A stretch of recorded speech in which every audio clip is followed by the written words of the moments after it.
ಆತ್ಮೀಯ H16 news ಅರ್ಥಾತ್ ಸೀತಾರಾಮ್ಗೆ ಸ್ವಾಗತ. ನಾನು ನಿಮ್ಮ MI ಅಥವಾ ಮಲ್ಲಪ್ಪ ಜೋತಾವ. ಆತ್ಮೀಯರೇ,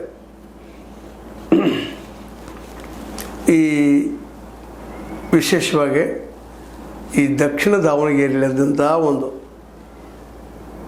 ಬಿಕ್ಕಟ್ಟು, ಮುಸ್ಲಿಂ ನಾಯಕರಿಗೆ ಟಿಕೆಟ್ ಕೊಡದೆ ಹೋದದ್ದು, ಅದೇ ಕಾಲಕ್ಕೆ ಮಲ್ಲಿಕಾರ್ಜುನ್ ಅವರು ಒತ್ತಡದಿಂದ ಕಾಂಗ್ರೆಸ್ ಟಿಕೆಟ್ ಕೊಡದೇ ಇದ್ದಾಗಲೇ ನಾಮಪತ್ರ ಸಲ್ಲಿಸಿದ್ದು, ನಂತರದಲ್ಲೇ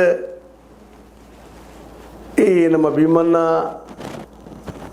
ಖಂಡ್ರೆಯವರಾಗಿರ್ಬೋದು, ಈಶ್ವರ್ ಖಂಡ್ರೆಯವರಾಗಿರ್ಬೋದು, ಅದೇ ಕಾಲಕ್ಕೆ ನಮ್ಮ ಶರಣಪ್ರಕಾಶ್ ಅವರಾಗಿರ್ಬೋದು, ಅಥವಾ ಲಿಂಗಾಯತ್ ಲಾಬಿ ಅಥವಾ ವೀರಶೈವ ಲಿಂಗಾಯತ್ ಲಾಬಿಯಿಂದಾಗೆ ಕೊನೆ ಕ್ಷಣದಲ್ಲೇ ಟಿಕೆಟನ್ನು ಕೊಟ್ಟಿದ್ದು, ಮುಸ್ಲಿಮರು ಇದನ್ನು ವಿರೋಧ ಮಾಡಿದ್ದು. ಆ ಸಂದರ್ಭದಲ್ಲೇ ನಮ್ಮ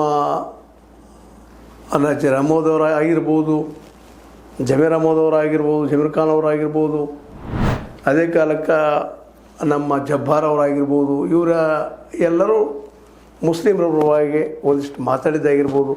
ಇವೆಲ್ಲ ಕುಡ್ಕೊಂಡು ಇವತ್ತು ದೊಡ್ಡ ಪ್ರಮಾಣದಲ್ಲಿ ಒಂದು ಅಸಂತುಷ್ಟಿಯನ್ನು ಕಾಂಗ್ರೆಸ್ನಲ್ಲಿ ಉಂಟು ಮಾಡಿದ್ದಾರೆ. ಇದನ್ನು ಉಪಯೋಗ ಮಾಡ್ಕೊಳ್ತಾ ಇದ್ದಾರೆ BJPಗರು ಅಥವಾ BJP ಮಾಧ್ಯಮಗಳು ಸಹಿತ.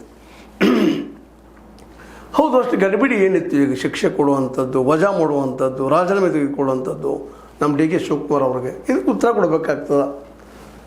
ಅದು ಇವತ್ತು ದೊಡ್ಡ ಪ್ರಶ್ನೆ ಆಗಿದೆ.